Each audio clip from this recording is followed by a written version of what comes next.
못 갚으면 인삼밭을 넘기시오! 돌아가신 아버지가 평생 일구어 놓은 인삼밭이 탐욕스러운 부자 강태현의 손에 넘어갈 위기에 처했습니다. 쌀독은 바닥을 드러냈고 어머니는 자리에 누우셨으며 삼남매는 속수무책으로 내몰리고 있었지요. 그때 막내 차순이가 집 뒤편 버려진 황무지를 바라보며 조용히 입술을 깨물었습니다. 손에 들린 것은 단 하나 깨진 사기 그릇 조각뿐이었지요.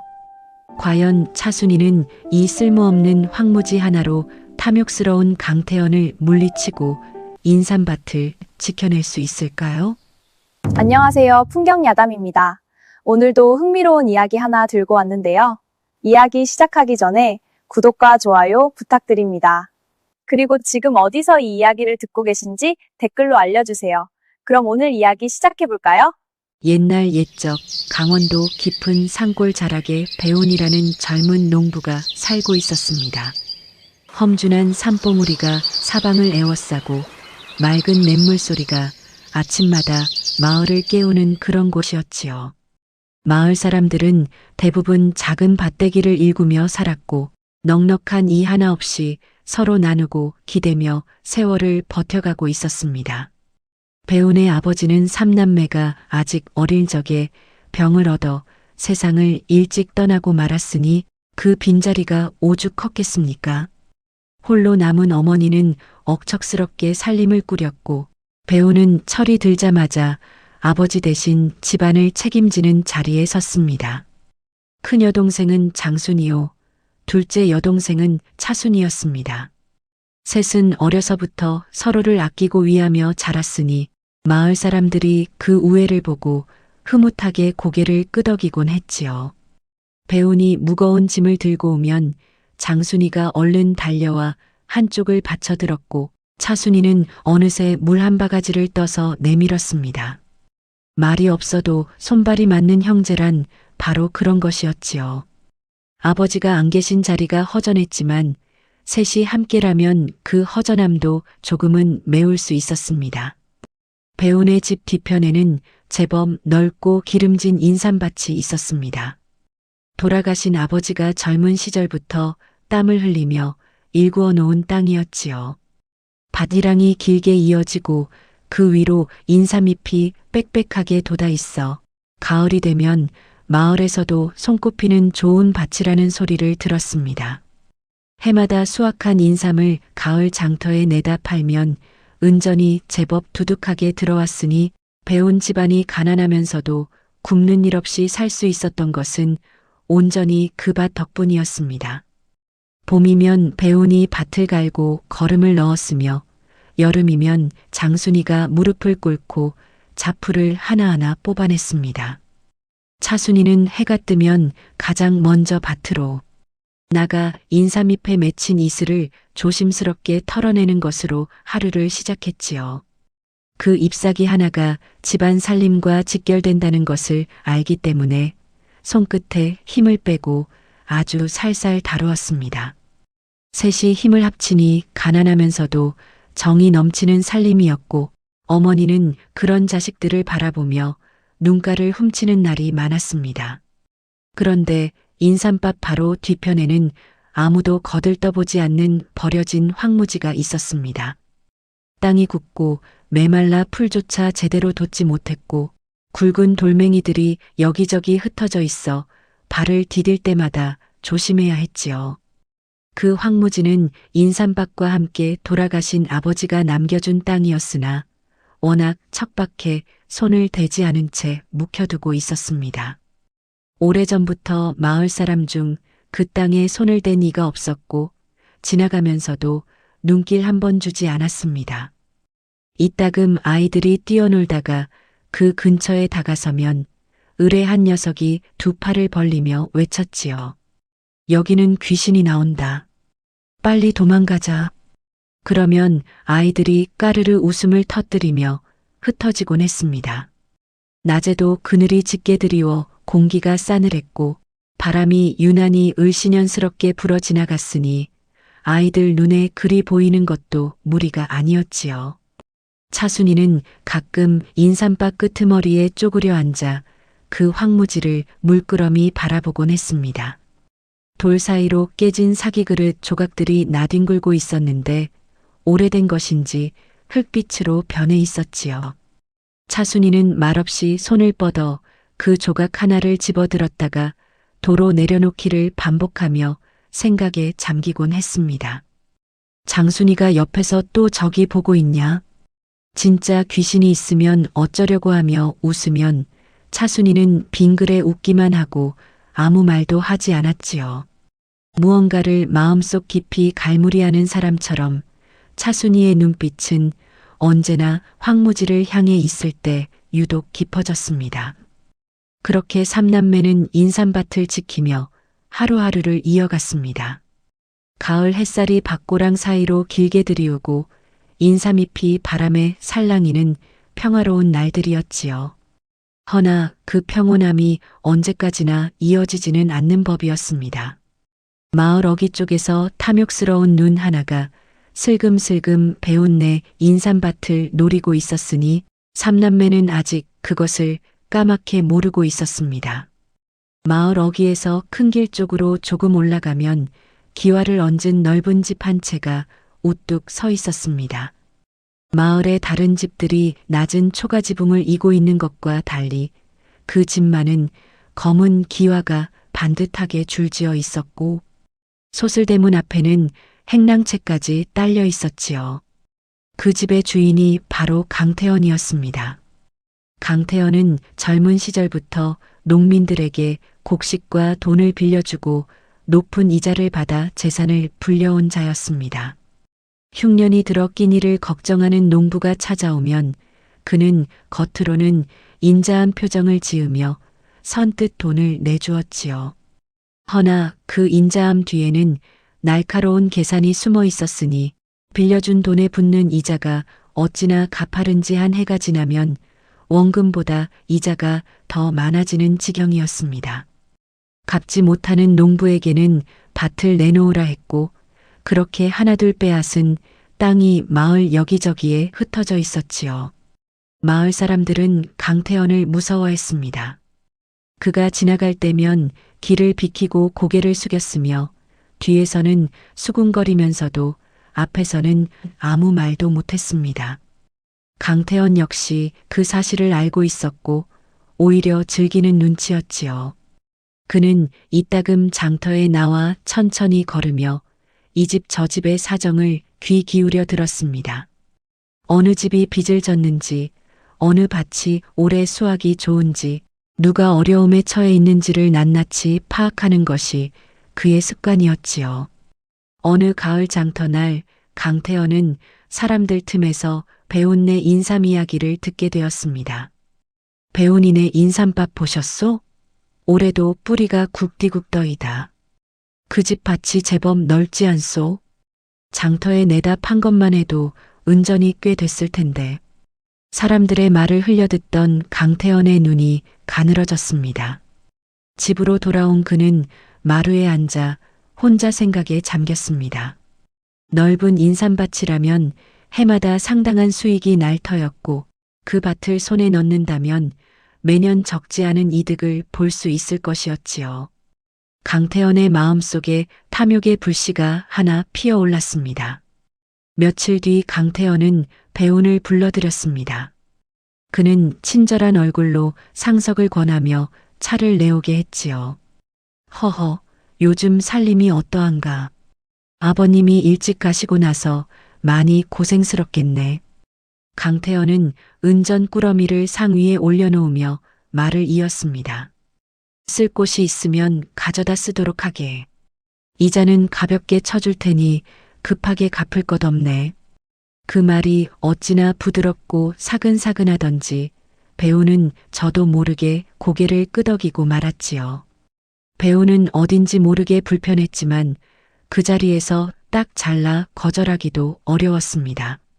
마음 한구석이 영 개운하지 않았으나 어머니 약값도 필요했고 가을 수확 전에 급한 쓸 곳도 있었으니 거절할 수가 없었습니다.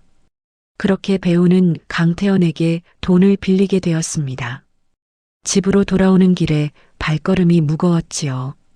장순이와 차순이는 오빠의 표정을 보고 무슨 일이 있었음을 직감했으나 배우는 별일 아니다며 아무렇지 않은 척했습니다. 그러나 차순이는 오빠의 굳은 얼굴과 힘없는 어깨를 눈여겨보았습니다. 마을 어기 강태현의 집 쪽에서 돌아오는 길이었다는 것도 놓치지 않았지요. 차순이는 아무 말 없이 저녁상을 차렸습니다. 창호지 너머로 달빛이 희미하게 들어오는 방 안에서 차순이는 천장을 바라보며 긴 한숨을 내쉬었습니다. 강태현에게 돈을 빌린 뒤로 배운의 얼굴에는 웃음이 줄었습니다. 처음 몇 달은 별 탈이 없었지요. 빌린 돈으로 어머니 약값을 치르고 가을 수학 준비도 할 수 있었으니 배우는 인삼을 팔아 이자를 갚으면 그만이라고 생각했습니다. 허나 세상 일이 어디 생각대로만 흘러가던가요?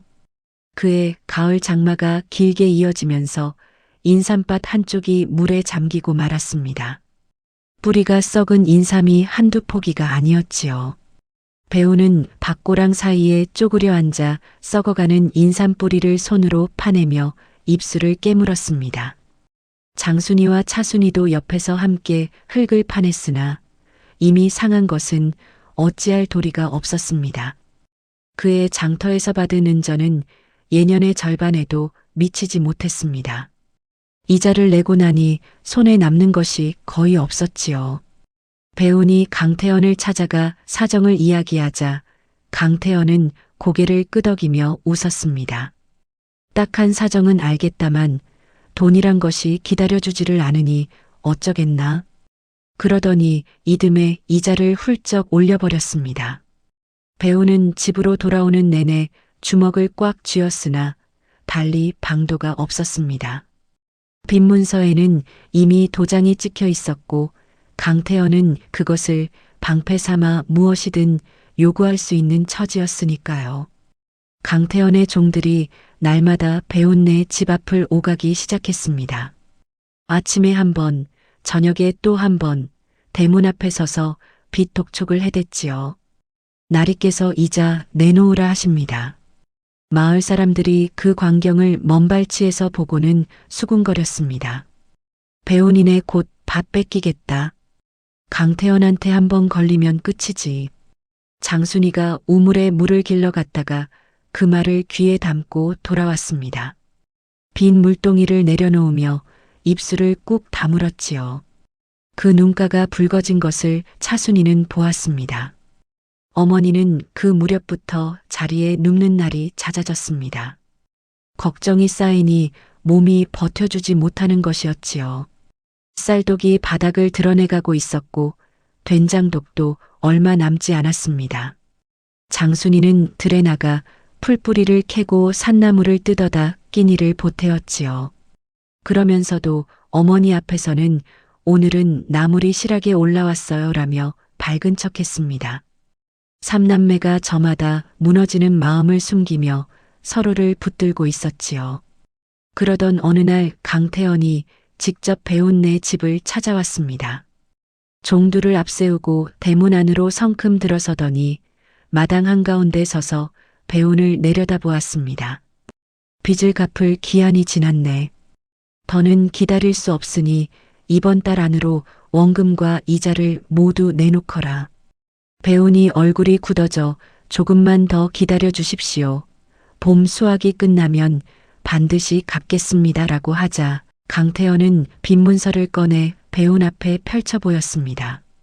못 갚으면 인삼밭을 넘겨야 할 것이야. 문서에 글이 적혀 있지 않느냐. 강태현은 빈문서를 도로 접어 품에 넣으며 천천히 몸을 돌렸습니다. 그 뒷모습이 어찌나 태연하던지 처음부터 이 순간만을 기다려온 사람처럼 발걸음조차 가볍게 대문을 나섰지요. 부엌 쪽에서 어머니 저녁상을 준비하던 차순이는 그 말을 고스란히 들었습니다. 손에 들고 있던 나무 주걱을 천천히 내려놓고 마당 쪽을 바라보았지요. 강태현의 뒷모습이 대문 밖으로 사라지고 나서도 한참 동안 그 자리에 서 있었습니다. 배우는 마당 한가운데 혼자 남아 힘없이 고개를 숙였습니다. 차순이는 말없이 오빠 곁으로 다가가 나란히 섰지요. 그리고 고개를 들어 인삼밭 너머 황무지를 바라보았습니다. 저녁 햇살이 기울며 황무지의 돌멩이들 사이로 길고 어두운 그림자가 드리웠습니다. 차순이의 눈 속에서 무언가가 조용히 타오르기 시작했습니다. 그날 밤 차순이는 잠자리에 들지 않았습니다. 어머니와 장순이가 잠든 것을 확인하고 나서 살며시 일어나 마당으로 나왔지요. 하늘에는 별이 촘촘히 박혀 있었고 찬 공기가 뺨을 스쳤습니다. 차순이는 인삼밭 끄트머리를 지나 황무지 앞에 섰습니다. 달빛이 내려앉은 황무지는 낮과는 전혀 다른 얼굴을 하고 있었지요. 돌멩이들이 검게 웅크리고 있었고 그 사이사이에 깨진 사기 그릇 조각들이 흩어져 있었습니다. 차순이는 쪼그려 앉아 조각 하나를 집어들었습니다. 손바닥 위에 올려놓고 달빛에 비추어 보았지요. 희뿌연 빛이 은은하게 번졌습니다. 차순이는 그것을 가만히 들여다보다가 천천히 입가에 미소를 지었습니다.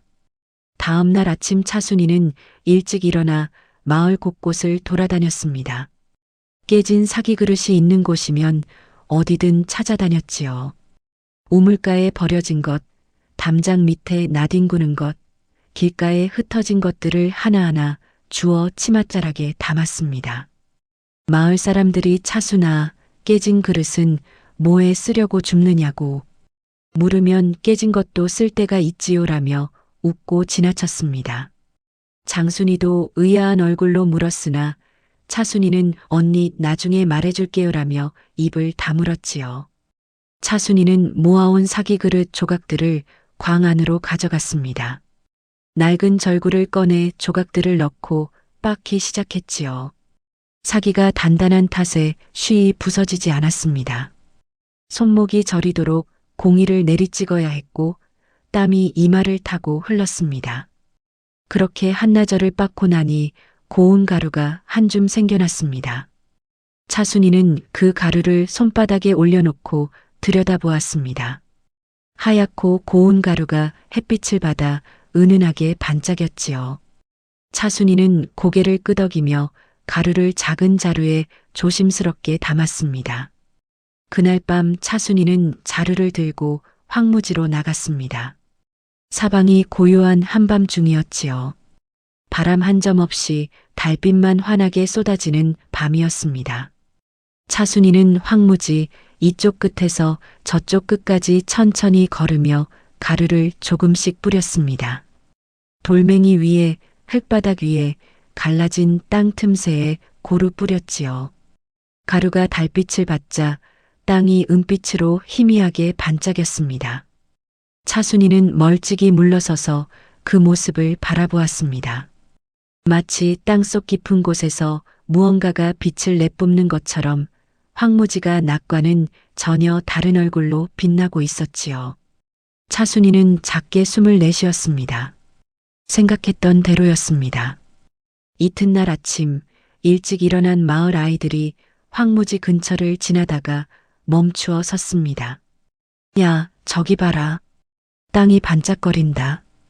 어젯밤에 빛이 났다고? 아이들이 떼를 지어 황무지 언저리를 기웃거렸습니다.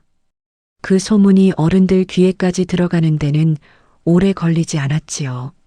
장터에 나온 안악들이 수군거렸습니다. 배운이네 집 뒤 황무지에서 밤마다 빛이 난다더라. 차순이는 그 말을 들으며 장터 한쪽에서 나무를 고르는 척 고개를 숙이고 있었습니다. 입가에 아주 작은 미소가 걸려 있었지요. 장순이가 저녁 무렵 집으로 돌아오다 차순이 옆에 나란히 섰습니다. 차순아, 마을에 이상한 소문이 돌던데. 차순이는 잠시 뜸을 들이다가 장순이의 귀에 가까이 입을 대고 낮게 속삭였습니다. 장순이의 눈이 점점 커지더니 이윽고 손으로 입을 가리며 작게 웃음을 터뜨렸습니다. 아이고, 이 영특한 것. 두 자매는 서로를 바라보며 소리 없이 웃었습니다. 그 웃음 속에 강태현을 향한 대담한 묘책이 조용히 움트고 있었습니다. 차순이가 황무지에 사기 그릇 가루를 뿌리기 시작한 지 며칠이 지났습니다. 밤마다 조금씩 뿌리기를 거듭하니 달빛 아래 황무지가 반짝이는 것이 전보다 더 뚜렷해졌지요. 차순이는 가루자루를 광 깊숙이 숨겨두고 낮에는 아무 일도 없다는 듯 인삼밭을 돌보았습니다. 허나 마음속으로는 다음 순서를 차근차근 준비하고 있었지요. 어느 장터날 아침 차순이는 장순이를 넌지시 불렀습니다. 언니, 오늘 장터에서 내가 하는 말을 잘 들어뒀다가 거들어줘요. 딱 2가지만요. 장순이가 고개를 끄덕였습니다. 두 자매는 나물 광주리를 하나씩 들고 장터로 나섰지요. 장터는 아침부터 사람들로 북적였습니다. 나물 파는 아낙, 배를 파는 장수, 엿을 노인까지 여기저기서 흥정 소리가 오갔지요. 차순이는 나무를 늘어놓고 앉아 옆자리 아낙과 이런저런 이야기를 나누다가 슬며시 한숨을 내쉬었습니다. 올해 인삼밭이 영 시원찮아요. 작년 장마 이후로 뿌리가 영 굵어지질 않으니. 옆 아낙이 그래요? 그 넓은 밭이 왜 그러대라며 귀를 기울였습니다. 차순이는 고개를 절레절레 흔들었습니다. 땅이 예전 같지 않아요. 오라버니도 걱정이 태산이시지요. 그 말이 퍼지는 데는 오래 걸리지 않았습니다. 장터란 원래 말이 씨가 되는 곳이니까요. 한참 뒤 장순이가 맞은편 나물전 안악들 틈에서 목소리를 높였습니다. 어머, 그러고 보니 우리 집 뒤쪽 황무지 있잖아요. 거기 원래 우리 땅인데 아버님 때부터 그냥 버려뒀지요. 안악들이 거기 밤에 빛난다는 그 땅이요?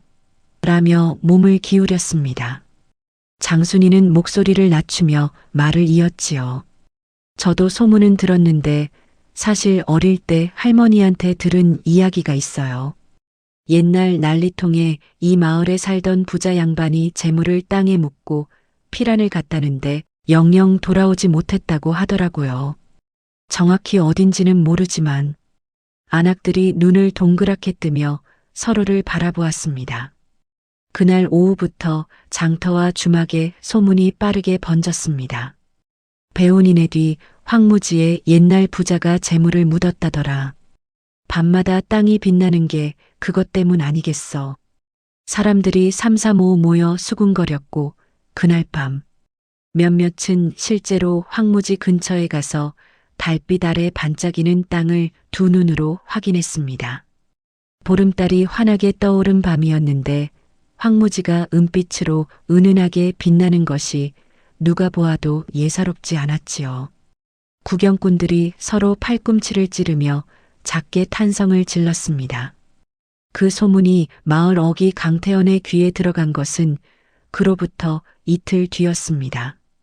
강태현은 종을 시켜 직접 확인하게 했지요. 종이 돌아와 정말로 밤에 땅이 반짝입니다라고 아뢰자 강태현은 자리에서 일어나 직접 황무지로 향했습니다. 달빛 아래 은빛으로 번쩍이는 땅을 보는 순간 강태현의 눈동자가 크게 열렸습니다. 숨을 한번 깊이 들이켰다가 천천히 내쉬었지요. 탐욕이란 것이 한번 불붙으면 쉬이 꺼지지 않는 법입니다. 강태현의 가슴 속에서 그 불이 활활 타오르기 시작했습니다. 배운내 인삼밭은 이미 머릿속에서 사라지고 있었습니다. 그보다 훨씬 값진 것이 저 땅 아래에 잠들어 있다고 믿었으니까요. 강태현이 황무지를 다녀간 뒤로 그의 행동이 조금씩 달라지기 시작했습니다. 여전히 종들을 배운내 집으로 보내 빚 독촉을 해댔지만 예전처럼 인삼밭 문서를 들이밀며 다그치는 일이 줄었지요. 대신 밤마다 종 하나를 황무지 근처에 보내 땅이 반짝이는지 확인하게 했습니다. 종이 돌아와 오늘 밤도 땅이 은빛으로 빛났습니다라고 아뢰면 강태현은 혼자 방 안에서 무릎을 치며 낮게 웃었지요. 인삼밭이야 해마다 거두면 그만이지만 땅속에 묻힌 재물이라면 한 번에 몇십 배, 몇백 배의 값어치가 날 터였습니다. 강태현의 머릿속에서 인삼밭은 조금씩 뒷전으로 밀리고 황무지가 그 자리를 차지하기 시작했습니다. 허나 배운네 집 사정은 나아질 기미가 없었습니다. 쌀독은 이미 바닥을 드러낸 지 오래였지요. 장순이가 이른 아침마다 들로 나가 냉이와 쓴바귀를 뜯어왔고 차순이는 그것으로 죽을 끓여 상을 차렸습니다. 어머니는 죽 한 그릇을 앞에 두고도 숟가락을 들지 못하는 날이 많았지요. 어머니, 드셔야 기운을 차리시지요. 차순이가 조심스럽게 권하면 어머니는 힘없이 웃으며 너희들은 먹었느냐고 되물었습니다. 차순이는 저희는 먹었습니다라고 대답했으나 사실 아침을 거른 날이 한두 번이 아니었지요. 배우는 인삼밭에 남은 것들을 수확해 장터에 내다 팔아보려 했으나 뿌리가 충분히 자라지 않은 것들이라 죗값을 받지 못했습니다. 장터 상인들이 인삼을 이리저리 살피다가 이건 아직 덜 됐소라며 고개를 젓는 것을 배우는 묵묵히 서서 지켜보아야 했지요. 겨우 몇 푼을 쥐고 돌아오는 길에 발걸음이 천근만근이었습니다. 그 돈으로는 이자의 반도 채우지 못했지요. 그 즈음 강태현이 다시 배운네 집을 찾아왔습니다. 그런데 이번에는 예전과 달리 인삼밭 쪽은 눈길도 주지 않고 집 뒤편 황무지 쪽을 유심히 바라보았지요. 배운이 그 눈빛을 이상하게 여길 틈도 없이 강태현이 입을 열었습니다. 허허, 빚 독촉하러 온 것이 아닐세. 그냥 지나는 길에 들러보았네. 그러더니 아무렇지 않은 듯 덧붙였지요. 그런데 집 뒤 황무지, 그 땅은 누구 것이냐? 배운이 저희 땅이긴 한데 오래 묵혀둔 곳입니다라고 대답하자 강태현은 고개를 한번 끄덕이고는 더 묻지 않았습니다.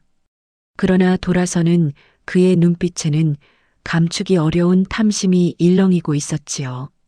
차순이는 부엌 쪽에서 그 모습을 조용히 지켜보고 있었습니다. 그날 저녁 삼남매는 어머니가 잠드신 뒤 작은 방에 모여 앉았습니다. 호롱불이 가물거리는 가운데 셋이 나란히 마주 보았지요. 배운이 무겁게 입을 열었습니다.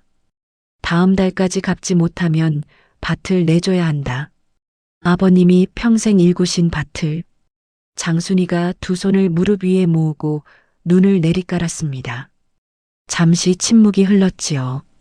그때 차순이가 조용히 말했습니다.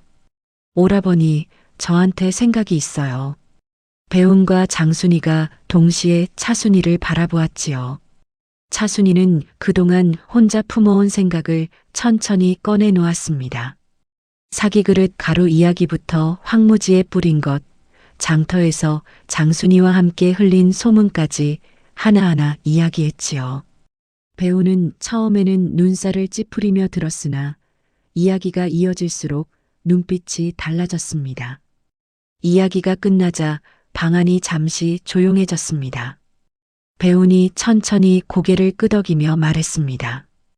강태현이 황무지를 사겠다고 나서게 만들자는 것이구나. 차순이가 고개를 끄덕였습니다. 호롱불이 조용히 타오르는 작은 방 안에서 삼남매의 눈빛이 하나로 모였습니다. 강태현은 며칠째 잠을 제대로 이루지 못했습니다.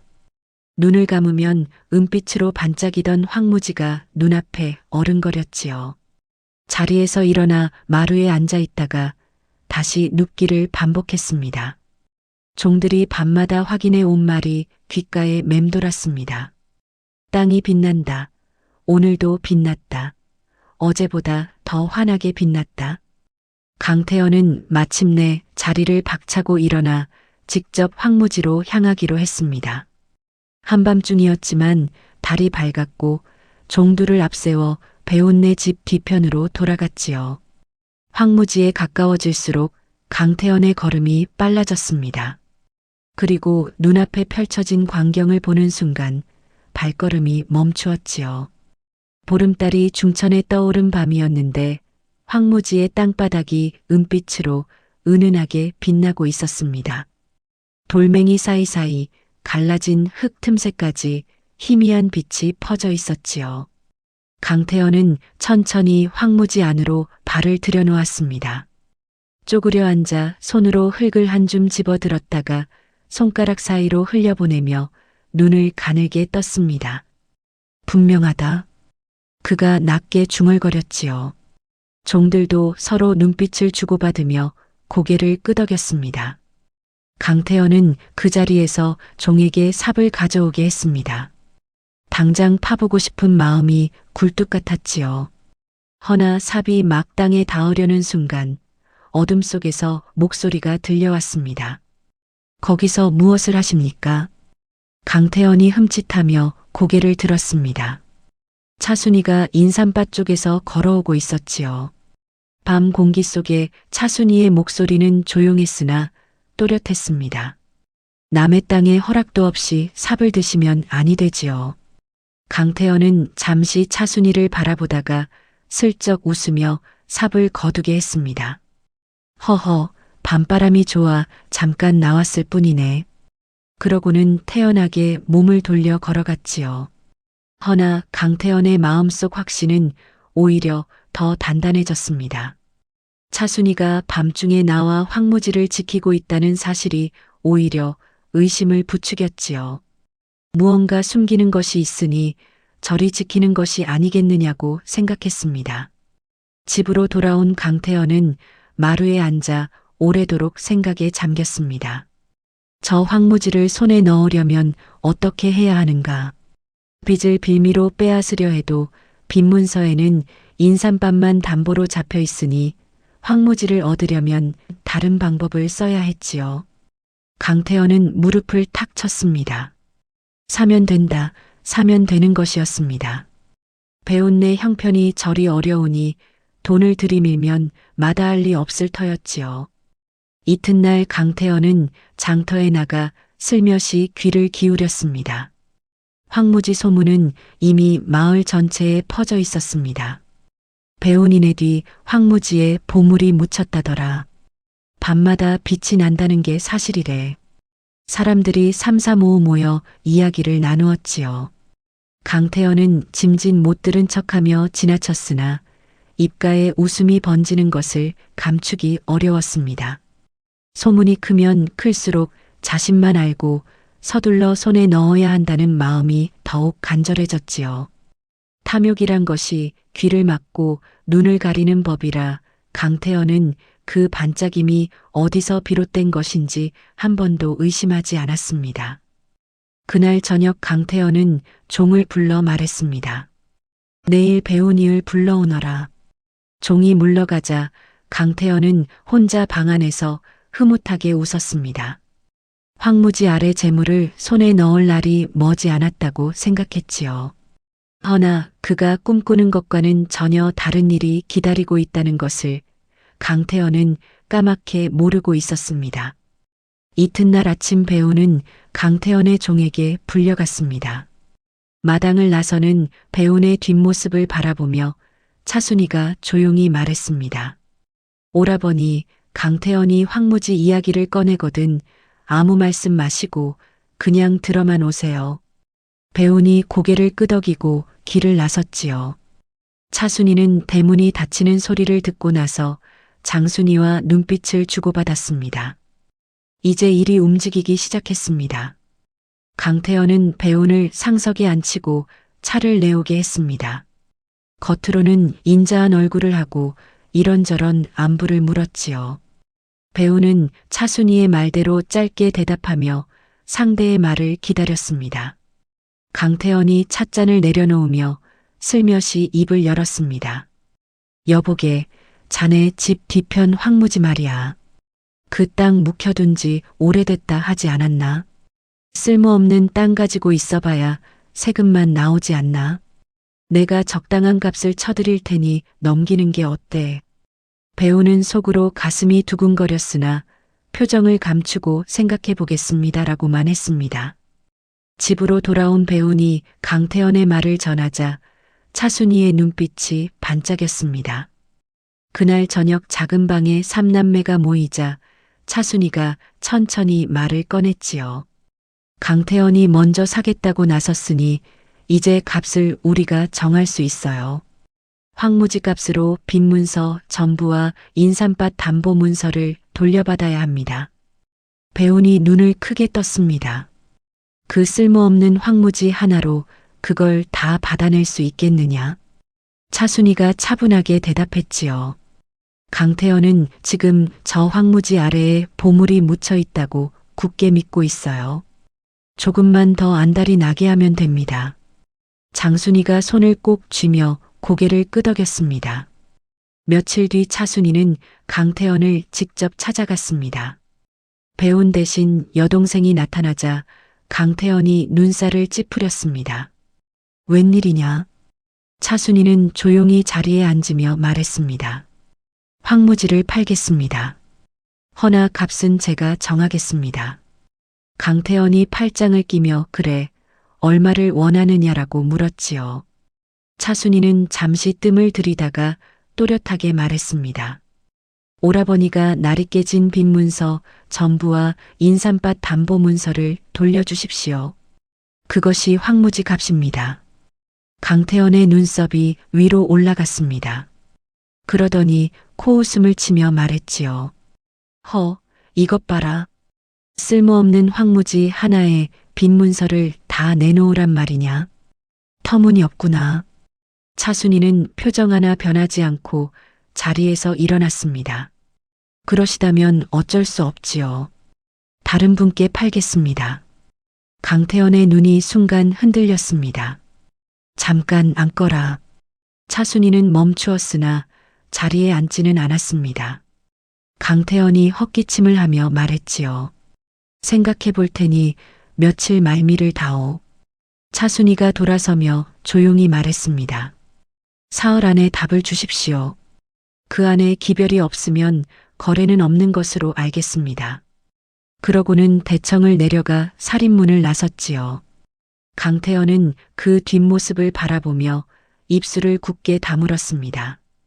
그날 밤 강태현은 잠을 이루지 못했습니다.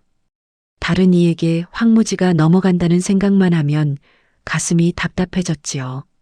이틀이 채 지나기도 전에 강태현은 종을 배운네 집으로 보냈습니다. 날이 깨서 차순이 낭자를 모셔오라 하십니다.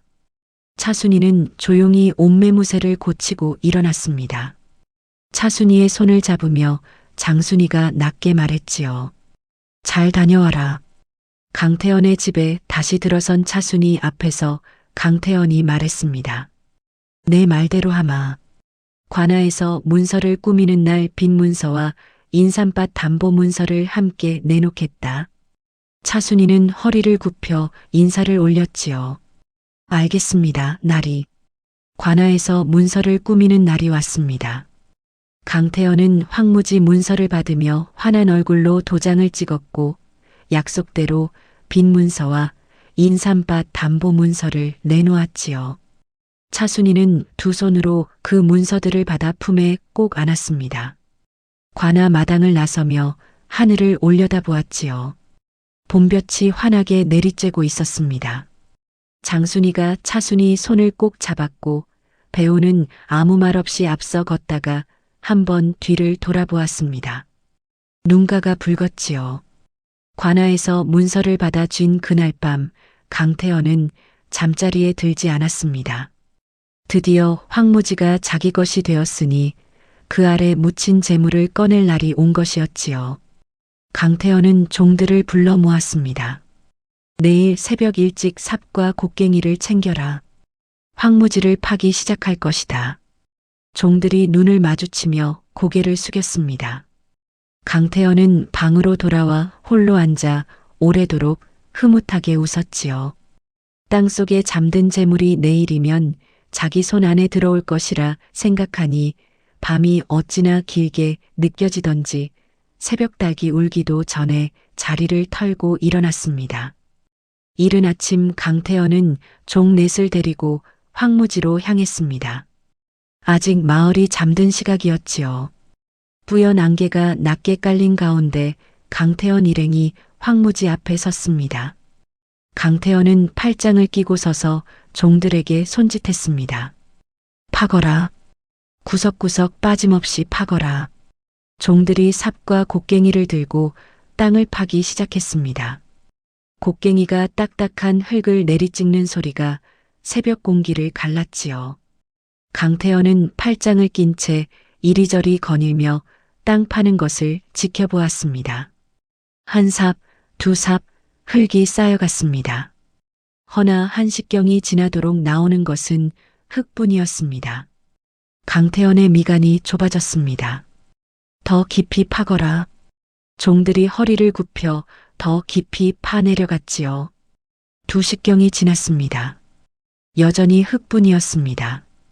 돌멩이 몇 개가 나왔을 뿐 반짝이는 것은커녕 녹슨 쇠붙이 하나 나오지 않았지요. 강태현의 얼굴에서 웃음기가 사라졌습니다.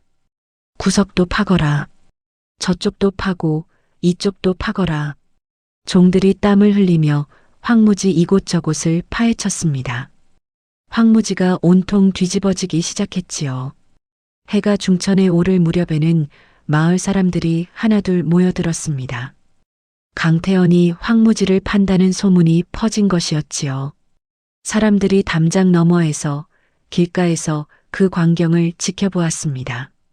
처음에는 수군거리기만 하다가 아무것도 나오지 않는 것이 확실해지자 여기저기서 낮은 웃음소리가 새어나왔습니다. 아무것도 없잖아. 보물은 무슨 보물. 강태현은 그 소리를 들으며 얼굴이 벌겋게 달아올랐습니다. 더 파거라, 더 파. 목소리가 높아졌지요. 종들은 이미 기진맥진한 몸으로 삽을 들었다 놓기를 반복했습니다. 해가 뉘엿뉘엿 기울 무렵 황무지는 완전히 뒤집어져 있었습니다. 여기저기 깊은 구덩이가 파여 있었고 파낸 흙더미가 산처럼 쌓여 있었지요. 허나 끝내 아무것도 나오지 않았습니다. 강태현은 그제야 천천히 멈추어 섰습니다. 사방을 둘러보았지요. 파헤쳐진 황무지, 지쳐 쓰러진 종들, 담장 너머 웃음을 참는 마을 사람들. 강태현의 눈이 천천히 인삼밭 쪽으로 향했습니다. 인삼밭 끄트머리에 삼남매가 나란히 서 있었지요. 강태현은 그 순간 모든 것을 깨달았습니다. 처음부터 끝까지 자신이 덫에 걸려든 것이었지요. 이튿날 아침 강태현이 배온내 집으로 들이닥쳤습니다. 얼굴이 불그락푸르락한 채로 마당에 서서 소리를 높였지요. 이건 속임수다. 그 땅에는 아무것도 없지 않느냐. 내가 관아에 고하겠다. 배운이 마당으로 나오려 하자 차순이가 먼저 앞으로 나섰습니다. 차순이는 강태현을 바라보며 조용히 입을 열었지요. 나리, 저는 그 땅에 보물이 묻혔다고 말씀드린 적이 없습니다. 강태현이 눈을 부라렸습니다. 그러면 왜 그 땅이 밤마다 빛났단 말이냐? 차순이는 표정 하나 흐트러지지 않고 대답했습니다. 밤에 빛이 났다고 저희가 말씀드린 적도 없습니다. 나리께서 직접 보고 판단하신 것이지요. 강태현은 입을 열었다 다물었습니다. 반박을 하려 해도 차순이의 말이 틀리지 않았지요. 관아에서 도장을 찍은 문서 어디에도 보물이니 재물이니 하는 말은 한 글자도 없었습니다. 강태현은 분을 사귀지 못해 입술을 파르르 떨었으나 결국 아무 말도 못한 채 대문을 나섰습니다. 나가는 발걸음이 무겁고 느렸지요. 마을 사람들의 웃음소리가 저녁 바람을 타고 멀리 퍼져나갔습니다. 강태현이 황무지에서 망신을 당한 이야기는 하루가 채 지나기도 전에 마을 전체에 퍼졌습니다. 사람들은 삼삼오오 모여 그 이야기를 나누며 웃음을 터뜨렸지요. 허나 웃음이 가라앉고 나자 오랫동안 가슴속에 묻어두었던 것들이 하나씩 올라오기 시작했습니다. 강태현에게 땅을 빼앗긴 집, 이자에 짓눌려 살아온 집, 협박에 못 이겨 문서를 넘긴 집들이 입을 열기 시작했지요. 처음에는 한 집이었습니다. 그 집이 용기를 내자 또 한 집이 따라 나섰고 그 다음 날에는 여러 집이 함께 관하로 향했습니다. 오랫동안 쌓인 억울함이 한꺼번에 터져 나오는 것이었지요. 관아에서는 그 호소를 가볍게 여기지 않았습니다. 피해를 입은 집이 한둘이 아니었고 증거로 내놓은 빈 문서들을 살펴보니 이자가 어찌나 가파른지 법도에 어긋나는 것이 한두 가지가 아니었지요. 사또는 즉시 강태현을 조사하라는 명을 내렸습니다. 관아 포졸들이 강태현의 집으로 향했지요. 강태현은 처음에는 큰 소리를 쳤습니다. 내가 무슨 잘못을 했단 말이오. 돈을 빌려준 것이 죄란 말이오. 허나 포졸들이 장부를 들추고 문서들을 하나하나 확인하기 시작하자 강태현의 목소리가 점점 낮아졌습니다. 그동안 저질러온 일들이 낱낱이 드러났지요. 이자를 2배, 3배로 올린 것, 갚을 능력이 없는 농부들을 협박해 땅을 빼앗은 것, 관아에 고발하겠다며 겁을 준 것까지 모두 밝혀졌습니다. 결국 강태현은 포졸들에게 이끌려 관아로 끌려갔습니다. 마을 사람들이 그 광경을 지켜보았지요. 예전 같았으면 고개를 숙이고 외면했겠지만 이번에는 달랐습니다. 사람들이 똑바로 서서 강태현의 뒷모습을 바라보았지요. 강태현은 끌려가면서도 고개를 빳빳이 세우려 했으나 그 기세가 예전 같지 않았습니다. 마을을 짓누르던 무거운 돌덩이가 마침내 치워지는 순간이었지요.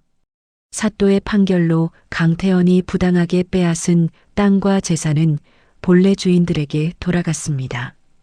오랫동안 남의 밭 언저리에서 눈치를 보며 살아온 집들이 제 땅을 되찾았지요. 마을에 오랜만에 환한 기운이 돌았습니다. 배우는 빈 문서와 인삼밭 담보 문서를 어머니 앞에 펼쳐놓았습니다. 어머니는 한참 동안 그 문서를 바라보다가 두 손으로 꼭 쥐었지요. 아무 말씀도 없으셨습니다. 허나 두 눈에서 눈물이 조용히 흘러내렸습니다. 돌아가신 아버지가 평생 일구어 놓은 밭이 다시 온전히 집안 것이 된 것이었지요. 어머니는 한참 만에 고개를 들어 차순이를 바라보셨습니다. 차순이는 어머니 앞에 무릎을 꿇고 앉아 고개를 숙였지요. 어머니가 차순이의 손을 꼭 잡으시며 나지막하게 말씀하셨습니다. 내 아버지가 하늘에서 보고 계시겠구나. 차순이는 고개를 더 깊이 숙였습니다. 눈가가 뜨거워졌지요. 어머니가 자리에서 일어나 손수 부엌으로 나가셨습니다. 집안 걱정이 사라지니 몸도 기운을 찾은 것이었지요. 오랜만에 구수한 밥 냄새가 집안에 퍼졌습니다. 장순이가 나무를 묻히고 차순이가 상을 차렸지요. 삼남매와 어머니가 한 상에 둘러앉았습니다. 배운이 어머니 앞에 밥 한 그릇을 올리며 말했습니다. 어머니, 이제 걱정 없습니다. 어머니는 말없이 웃으셨지요. 그 웃음이 얼마나 오랜만인지 삼남매가 서로를 바라보다가 하나씩 따라 웃었습니다. 오랫동안 이 집에 없었던 웃음이 드디어 돌아온 것이었지요. 봄이 깊어가면서 인삼밭에는 새 잎이 돋아났습니다. 연하고 여린 잎사귀들이 봄바람에 살랑살랑 흔들렸지요. 차순이는 이슬을 털어내다가 잠시 손을 멈추고 그 모습을 바라보았습니다. 뒤편 황무지에는 강태현의 종들이 파헤쳐 놓은 구덩이들이 아직 남아 있었으나 봄비가 내리면 이내 메워질 것이었습니다. 쓸모없다고 버려진 땅이 깨진 사기그릇 가루 한 줌이 결국 집안을 지켜낸 것이었지요. 탐욕이 깊으면 흙도 보물로 보이는 법이요. 지혜가 있으면 쓸모없는 것도 무기가 되는 법이었습니다. 그 이야기는 훗날 마을에서 두고두고 전해 내려왔습니다. 깨진 사기그릇 가루 한 줌으로 탐욕스러운 부자를 혼내준 차순이 이야기가 말입니다.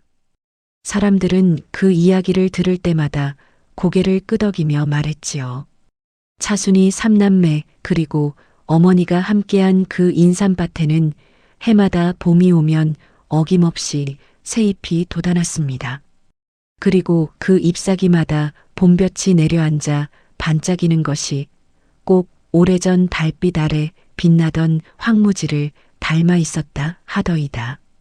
명심보감에 이르기를 탐제자는 불과 같아서 스스로를 태운다고 했습니다.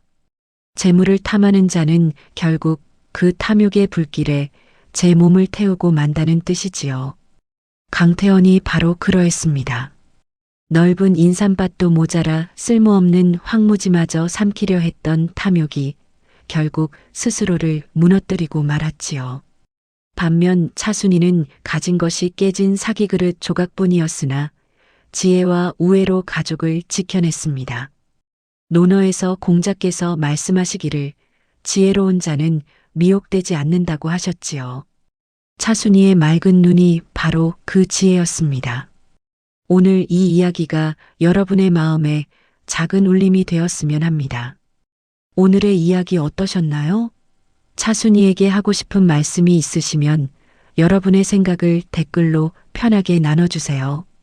이 아름답고 따뜻한 이야기가 널리 알려질 수 있도록 공유해 주신다면 여러분의 일상에도 기분 좋은 행운이 찾아올 거예요.